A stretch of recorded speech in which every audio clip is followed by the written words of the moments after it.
ಶ್ರೀನಿಕೇತನ ಪದವಿ ಪೂರ್ವ ಕಾಲೇಜ್ ಸಿಂಧನೂರಲ್ಲಿ ಓದ್ತಾ ಇದ್ದು. ನನ್ನ ಹೆಸರು ಸ್ನೇಹ ಅಂತ. ನಮ್ಮ ತಾಯಿ ಹೆಸರು ಸಾವಿತ್ರಿ, ನನ್ನ ತಂದೆ ಹೆಸರು ವಿ ಕೃಷ್ಣ ಅಂತ. ಇವಾಗ 2024-25 ಇಯರಿಂದ PUC ರಿಸಲ್ಟ್ ಬಿಟ್ಟಿರೋ ಕಾರಣ ರಿಸಲ್ಟ್ ನೋಡಿದ್ಮೇಲೆ ನನಗೆ ತುಂಬಾ ಖುಷಿ ಆಯಿತು. ನಮ್ಮ ಮನೆಯಲ್ಲಿ ಎಲ್ಲರೂ ತುಂಬ ಖುಷಿಪಟ್ಟರು.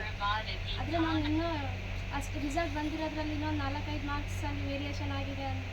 ನಾನು 99 ಎಕ್ಸ್ಪೆಕ್ಟ್ ಮಾಡಿದ್ದೆ, ಬಟ್ 98% ಆಗಿದೆ. ಅದು 590+ ಮೇಲೆ ಬರುತ್ತೆ ಅಂತಲೇ ಎಕ್ಸ್ಪೆಕ್ಟೇಷನ್ ಇತ್ತು. ಅದರಿಂದ ಸ್ವಲ್ಪ ಬೇಸರ ಆಗಿದೆ ಅಂತ. ನಾನು ಓದೋದಕ್ಕಾಗಲಿ, ನನಗೆ ಡೈಲಿ ಅಪ್ ಆ್ಯಂಡ್ ಡೌನ್ ಮಾಡಬೇಕಾದ್ರೆ ನಾನು ಏನೋ ಎಜುಕೇಷನಲ್ಲಿ ಏನೋ ಓದೋದು ಎಲ್ಲದರಲ್ಲೂ ನನ್ನ ಅಪ್ಪ ಅಮ್ಮ, ನನ್ನ ಅಜ್ಜಿ ತಾತ, ನನ್ನ ಮಾಮ ಅವರೆಲ್ಲರೂ ತುಂಬಾ ನನಗೆ ಹೆಲ್ಪ್ ಮಾಡಿದ್ದಾರೆ. ಹಾಗೆ ನಾನು ಕಾಲೇಜಲ್ಲಿ ಓದ್ತಿರ್ಬೇಕಾದ್ರೆ ಎಲ್ಲ ಲೆಕ್ಚರ್ಸೂ ಟೀಚಿಂಗ್ ಎಲ್ಲನೂ ತುಂಬ ಚೆನ್ನಾಗಿ ಹೇಳೋರು. ಟೀಚಿಂಗ್ ಎಲ್ಲ ತುಂಬ ಚೆನ್ನಾಗಿದೆ ಕಾಲೇಜಲ್ಲಿ. ಅದರಿಂದ ನನಗೆ ಚೆನ್ನಾಗಿ ಅನ್ನಿಸ್ತು ಓದೋಕ್ಕೆ ಇನ್ನೂ ಸ್ವಲ್ಪ